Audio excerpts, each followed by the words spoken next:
ង្គ្រោះបឋមនិងវិនិច្ឆ័យមុខរបួសហូរឈាមថ្ងៃនេះខ្ញុំនឹងណែនាំគ្រួសារអំពីរបៀបសង្គ្រោះបឋមមុខរបួសហូរឈាមនៅផ្ទះនិងវិធីបង្ការជៀសវាងកុមារច្រើនតែរពឹងមិននៅស្ងៀមមួយកន្លែងហើយការរងរបួសហូរឈាមកាត់ឡើងជារឿយៗ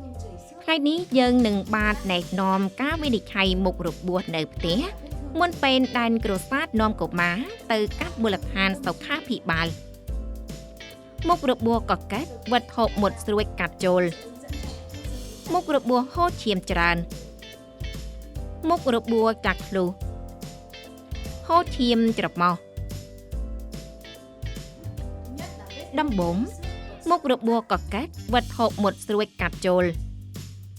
មុនពេលសង្គ្រោះបឋមឲ្យកុមារឪពុកម្ដាយចងចាំថាត្រូវលាងដៃឲ្យបានស្អាតជាមួយសាប៊ូប្រសិនបើកុមារហូរឈាមឪពុកម្ដាយគួរពាក់ស្រោមដៃប្លាស្ទិកឬស្រោមដៃប្រើតែម្ដងនៅពេលវិនិច្ឆ័យមុខរបួសឲ្យកុមារកុំយកដៃទទេប៉ះទៅលើរបួសជាដាច់ខាតដើម្បីជៀសវាងការឆ្លងមេរោគប្រសិនបើមុខរបួសរបស់កុមារមានវត្ថុចម្លែកជាប់ចូលដូចជាខ្សាច់ដីឬបំណែកលោហៈធាតុក៏បីលាងសម្អាតមុខរបួសថ្នមជាមួយទឹកស្អាតកុំព្យាយាមយកវត្ថុចម្លែកចេញពីមុខរបួសដោយបង្ហូរទឹកឬកោបវាចេញ4ជំហានសង្គ្រោះបឋមជំហានទី1ពាក់ស្រោមដៃវេជ្ជសាស្ត្រឬស្រោមដៃប្លាស្ទិកជំហានទី2លាងសម្អាតមុខរបួសជាមួយទឹកស្អាតជំហានទី3សម្រាប់មេរោគលើមុខរបួសដោយប្រើសារធាតុសម្រាប់មេរោគដូចជាអាល់កុលអ៊ីយ៉ូតឬអាល់កុល 70% រួចទុកវាឲ្យស្ងួតដោយធម្មជាតិជំហានទី4ប្រើមារយាបង់រុំបិទលើមុខរបួសហើយរុំវាឲ្យជាប់ចំណាំមុខរបួសមានវត្ថុចម្លែកច្រើនដែនពិបាកសម្អាតនិងមុខរបួសរហែកកាត់ស្បែកធំជាង 0.5 សង់ទីម៉ែត្រក៏បីនាំកុមារទៅកាន់មូលដ្ឋានសុខាភិបាលដើម្បីបានវិនិច្ឆ័យជាពិសេសគឺទទួលបានការប្រឹក្សាយោបល់អំពីការចាក់វ៉ាក់សាំងតេតាណូសសង្គ្រោះបឋមមុខរបួសហូរឈាមច្រើននៅលើបាតដៃជំហានទី1ពាក់ស្រោមដៃឲ្យកុមារអង្គុយឬដេកចុះជំហានទី2ប្រើមារយាបង់រុំក្រណាត់ស្អាតសង្កត់ទៅលើកន្លែងហូរឈាមជំហានទី3ប្រើបង់រុំធំទូលាយដើម្បីទ្រទ្រង់កន្លែងរបួសហើយរុំជុំវិញ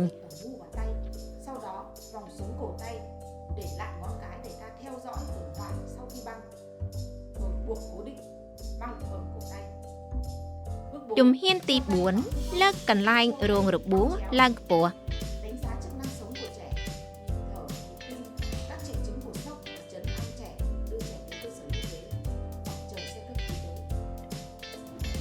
សង្គ្រោះបឋមមុខរបួសហូរឈាមច្រើននៅលើកំភួនដៃឬកំភួនជើងជំហានទី1ពាក់ស្រោមដៃឲ្យកុមារអង្គុយឬដេកចុះជំហានទី2សម្រាប់មេរោគមុខរបួសដាក់ដៃក្នុងទីតាំងធម្មជាតិហើយពិនិត្យមើលចរាចរណ៍ឈាមនៅក្រោមកន្លែងបង់រុំជំហានទី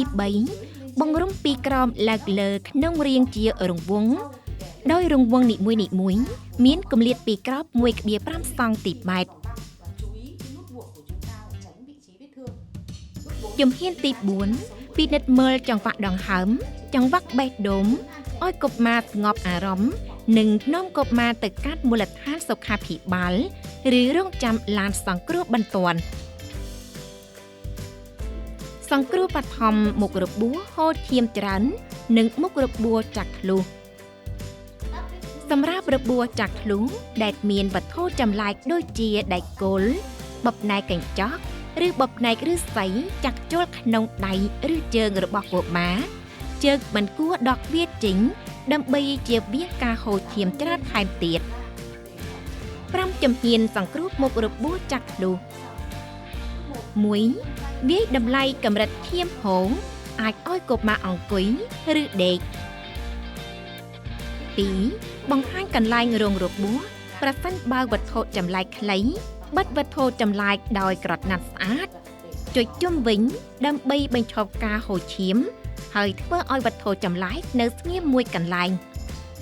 3. ប្រើក្រណាត់រុំដើម្បីបញ្ឈប់ការហូរឈាម 4. ឲ្យកុមារដេកស្ងៀមរុំព្យួរដៃឬជើងប្រសិនបើរបួសស្ថិតនៅលើដៃឬជើង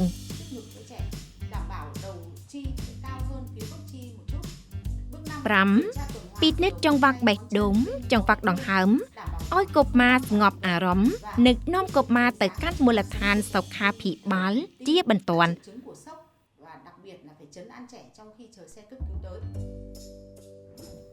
នាំកុមារទៅមូលដ្ឋានសុខាភិបាលនិងប្រតិបត្តិអនុសាសន៍ចាក់ថ្នាំបង្ការជំងឺតេតាណូសប្រសិនបើមានការកំណត់រោគសញ្ញា5យ៉ាងនៃការឆ្លងមេរោគហើមក្តៅក្រហមឈឺចាប់មានទឹករំអិលចេញពីមុខរបួស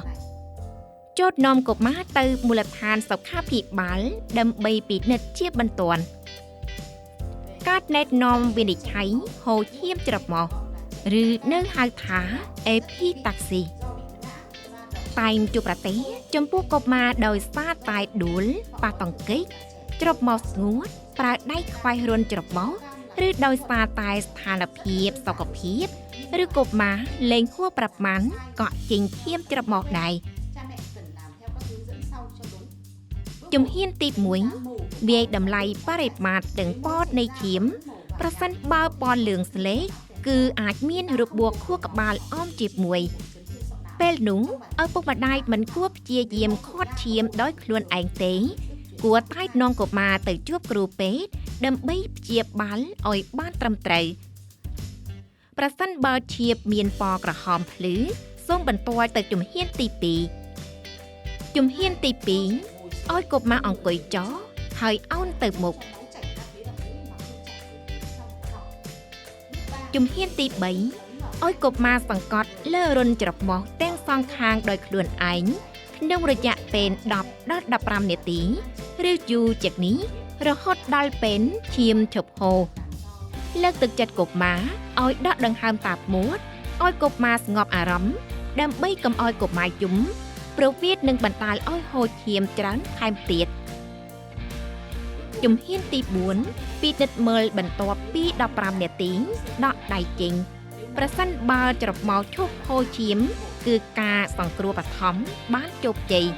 ប្រសិនបើវាបន្តហូរឈាមគឺនាំកុមារទៅកាន់មូលដ្ឋានសុខាភិបាលពេលសង្គ្រោះបឋមកុមារហូរឈាមច្រមុះកុំធ្វើបណ្ដាទង្វើដូចខាងក្រោម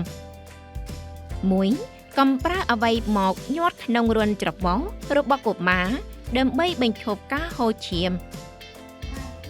2. កុំចាប់ក្បាលកុមារឲ្យងើយទៅលើ 3. កុំប្រាប់កុមារឲ្យញើសសម្បោរដើម្បីបញ្ចេញឈាមក្នុងច្រមុះព្រោះកំណកឈាមអាចរបកចេញហើយឈាមនឹងហូរបន្តទៀត